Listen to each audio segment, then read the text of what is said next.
आडगाव परिसरात सुरू असलेल्या शिवमहापुराण कथांचा आज भव्य आणि भक्तिमय समारोप संपन्न झालाय। अखेरच्या दिवशी झालेला दिव्य शिवपार्वती लग्न सोहळा हे या धार्मिक पर्वाचे खास आकर्षण ठरले। पूजाविधी, मंत्रोच्चार आणि ढोल ताशांच्या निनादात संपूर्ण परिसर हर हर महादेवच्या घोषणांनी दुमदुम केलाय। कथास्थळी आज भाविकांची अभूतपूर्व गर्दी उसळली होती।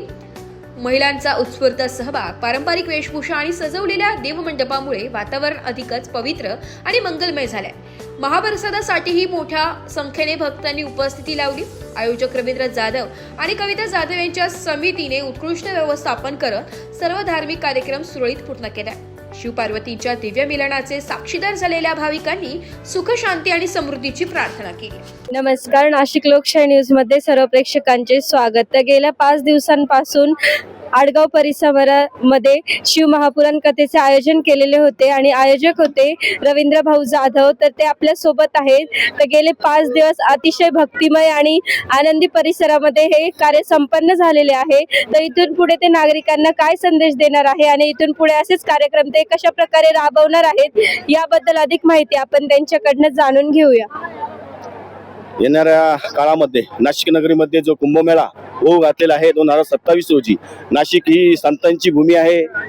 आपलं खरं तर ज्योतिर्लिंग त्र्यंबकेश्वर इथे जे त्र्यंबक राजा जो निवृत्तीनाथ महाराज व त्र्यंबकेश्वर इथे स्थापन झालेले आहे, त्या निमित्ताने आपलं कुंभमेळा होणार आहे। आणि नाशिक नगरी ही प्रभू रामचंद्राची भूमी आहे। या प्रभू रामचंद्राच्या भूमीमध्ये आपण महाशिवपुराण कथा ही आडगावमध्ये पहिल्यांदाच आपण इथं राबवली आहे।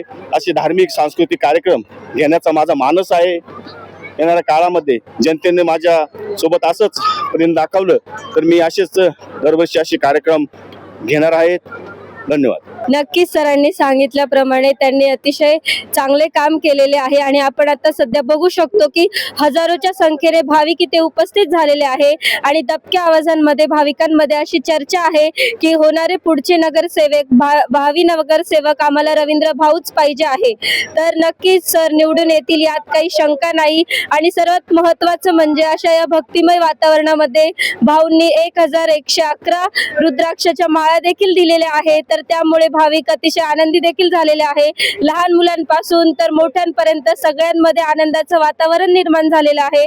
आणि आडगाव परिसरामध्ये आपण बघू शकतो की हजारोच्या संख्येने इथे भाविक उपस्थित असल्यामुळे इथले वातावरण देखील सुशोभित करण्यात भाऊंचे मोठे हातभार लागलेले आहेत। तर नक्कीच येणाऱ्या काळामध्ये ते नगरसेवक राहिल्याशिवाय राहणार नाही। आणि नाशिक लोकशाही न्यूजला माहिती दिल्याबद्दल भाऊंचे व त्यांच्या टीमचे धन्यवाद।